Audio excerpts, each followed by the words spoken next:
Hello friends, welcome back to my channel.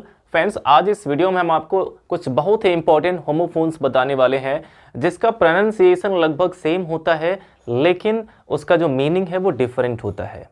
जी हाँ friends, homophones किसको कहते हैं? दो ऐसे वर्ड जो देखने में यानी कि उसका जो प्रोनाउंसिएशन है वो बिल्कुल सेम रहे, लेकिन दोनों का मीनिंग डिफरेंट अगर हो तो इसका मतलब है कि वो होमोफोन्स हैं।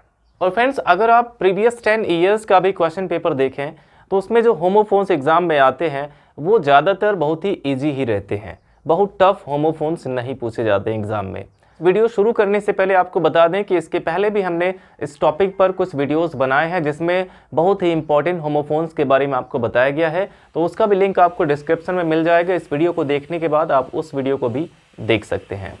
तो चलिए देखते हैं फ्रेंड्स। यहाँ पे पहला हमने लिया है HUMAN ह्यूमन और HUMANE ह्यूमन।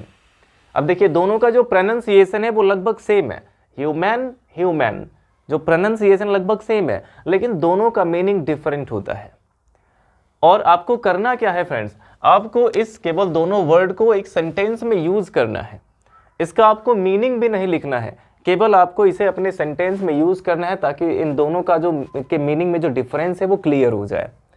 तो आपको इसको आप चाहे एक ही सेंटेंस में दोनों को यूज कर सकते हैं। अगर आप कर सकते हैं तो एक ही सेंटेंस में दोनों यूज कर लें, या फिर आप दोनों वर्ड के लिए अलग अलग सेंटेंस भी लिख सकते हैं। तो देखिए जैसे यहाँ पे ह्यूमन का मतलब क्या है, ह्यूमन का मतलब इंसान होता है, इंसान। तो इसके लिए हमने यहाँ पे एग्जांपल लिया कि human has interfered with the nature a lot, यानी कि इंसानों ने, human has interfered with the nature, इंसान ने प्रकृति के साथ बहुत अधिक खिलवाड़ किया है।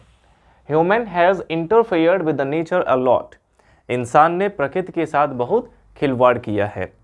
तो ये यहाँ पे आप इसका एग्जाम्पल लिख सकते हैं। और इसके बाद देखिए दूसरा जो ह्यूमन है HUMANE, इस ह्यूमन का मतलब होता है काइंड, काइंड इसको कह सकते हैं। काइंड का मतलब दयालु, ऐसे लोग जिनको बहुत दया आती है, जो लोगों पर दया दिखाते हैं, ऐसे लोगों को कहा जाता है ह्यूमन। तो आप इसके लिए एग्जाम्पल लिख सकते हैं कि we should be human to the animals, यानी कि हमें जानवरों के प्रति दयालु होना चाहिए। यहाँ पे एग्जाम्पल लिया गया कि we should be human to the animals, हमें जानवरों के प्रति दयालु होना चाहिए। अगर आप एक ही सेंटेंस में दोनों को यूज करते तो आप इसको ऐसा कर सकते थे, यहाँ पे वी के जगह पे डायरेक्ट ह्यूमन लिख सकते थे, HUMAN। यहाँ पे आप कर सकते थे कि human should be human to the animals, यानी कि इंसान को जानवरों के प्रति दयालु होना चाहिए। इस तरीके से आप एक ही सेंटेंस में दोनों को यूज कर सकते थे। अब देखिए अगला है यहाँ पे DOSE डोज और DOZE डोज। अब ये दोनों का जो प्रोनाउंसिएशन है ये भी सेम है, लेकिन इसका मीनिंग डिफरेंट है। DOSE डोज का मतलब क्या होता है? खुराक। जैसे दवा की खुराक होती है तो डोज का मतलब खुराक होता है। तो इसको आप सेंटेंस में यूज कर सकते हैं, take 3 doses of this medicine every day. Take 3 doses of this medicine every day, यानी कि प्रत्येक दिन इस दवा का 3 डोज लो। ये यहाँ पे किसी को प्रेस्क्राइब किया गया है कि take 3 doses of this medicine every day. तो इस तरीके से आप इसको सेंटेंस में यूज कर सकते हैं। और DOZE इस डोज का मतलब होता है ऊँघना। DOZE डोज का मतलब ऊँघना होता है, ऊँघना यानी नींद आना। जैसे बहुत सारे बच्चे क्लास में ही बैठे बैठे एकदम निधि आने लगते हैं, तो वही चीज़ यहाँ पे लिखा गया है, many students dose in the classroom, यानी कि बहुत से स्टूडेंट्स क्लासरूम में ही ऊँघने लगते हैं। इस तरीके से आप इसको सेंटेंस में यूज कर सकते हैं, डोज DOSE और डोज DOZE। नेक्स्ट हमारा है SOUL सोल और SOLE सोल। इन दोनों को सोल ही पढ़ा जाता है। SOUL सोल का मतलब आत्मा होता है, और इसके लिए यहाँ पे एग्जाम्पल लिया गया कि soul is immortal, soul is immortal, यानी कि आत्मा अमर है। ये छोटा सा एग्जाम्पल यहाँ पे यूज कर सकते हैं, सोल इज इमोर्टल, आत्मा अमर है। और SOLE सोल, इसका 2 मीनिंग होता है friends.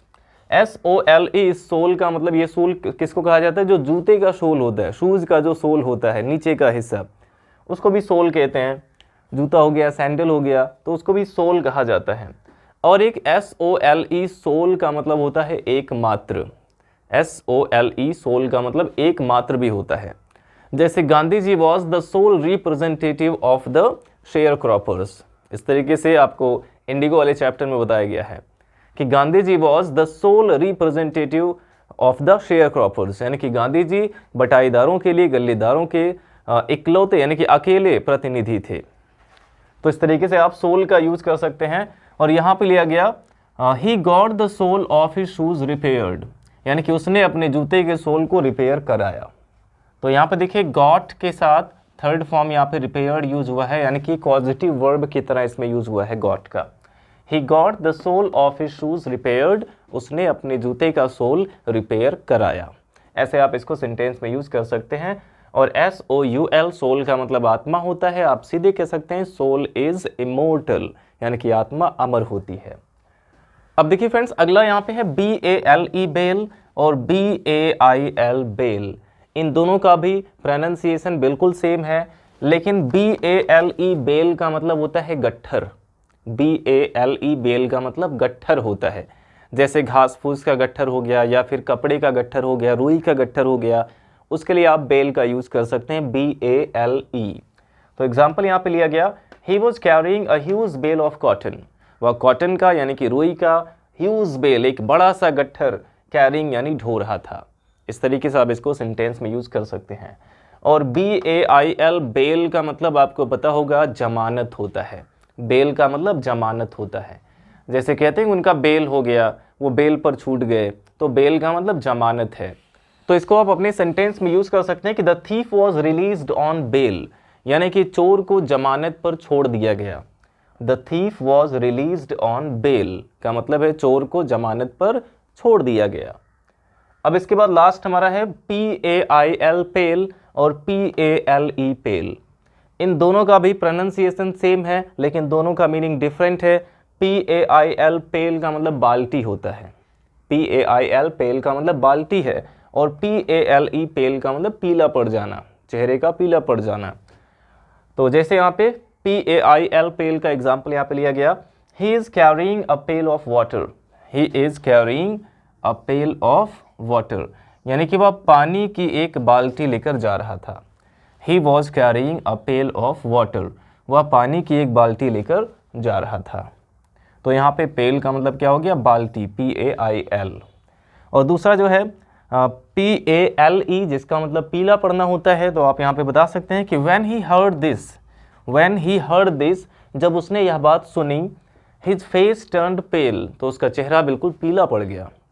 When he heard this, जब उसने यह बात सुनी, his face turned pale, तो उसका चेहरा पीला पड़ गया। तो इस तरीके से फ्रेंड्स आप इस पांचों होमोफोन्स को अपने सेंटेंस में यूज़ कर सकते हैं। आई होप अब इन सभी का मीनिंग भी क्लियर हो गया होगा और अब आप इसको अपने सेंटेंस में भी यूज़ कर पाएंगे। तो फ्रेंड्स आज के लिए बस इतना ही, और अगले वीडियोज़ में हम आपको और भी वोकैबुलरी बेस्ड क्वेश्चंस बताएंगे। तो वीडियो अच्छा लगा हो तो लाइक करिएगा। मिलते हैं आपसे नेक्स्ट वीडियो में नेक्स्ट टॉपिक के साथ, तब तक के लिए बाय बाय।